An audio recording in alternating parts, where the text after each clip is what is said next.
साम्राज्य न्यूज, सामान्यांचा असामान्य आवाज। कामठी तालुका मोहोळ येथे दिनांक 17 ऑगस्ट 2008 रोजी आर्थिक व्यवहाराच्या कारणावरून औदुंबर कौरव नवले याचा धारदार शस्त्राने खून केला। या आरोपावरून कुरुल येथील अण्णा दत्तात्रय झुंझुर्डे वगैरे 4 आरोपींविरुद्ध खटला भरण्यात आलेला होता। सदर खटल्याची सुनावणी ॲडिशनल सेशन जज श्री एस जगताप साहेब यांच्यासमोर होऊन न्यायाधीशांनी सर्व आरोपींची निर्दोष मुक्तता केली। या खटल्यात आमच्यातर्फे असा युक्तिवाद करण्यात आला की आरोपीविरुद्ध सादर करण्यात आलेला परिस्थितीजन्य पुरावा हा आरोपीविरुद्ध गुन्हा साबित होण्यास पुरेसा नाही।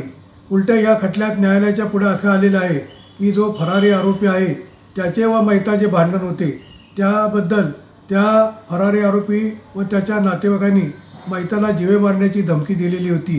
या घटनेपूर्वी मयत व तो फरारी आरोपी हा बार्शी येथे एकत्र आलेले होते असा पुरावा मैताच्या नातेवाईकांनी दिलेला होता।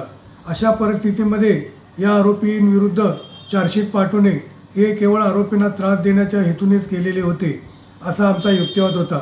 या प्रकरणी आरोपीतर्फे मी advocate Dhananjay Mane, advocate Jaydeep Mane, advocate Riyaz Shaikh Mohol, advocate विकास मोठे यांनी काम पाहिले। या प्रकरणामध्ये आरोपींना 14 वर्ष विनाकारण न्यायालयात खेटे मारावे लागले। त्यांच्याविरुद्ध दोषारोप पत्रक सादर करण्या इतपत पुरावा नसताना देखील त्यांना हा जो शारीरिक व मानसिक त्रास 14 वर्ष झालं, याबाबत नुकसान भरपाई मिळण्यासाठी लवकरच न्यायालयात दावा दाखल करण्यात येणार आहे।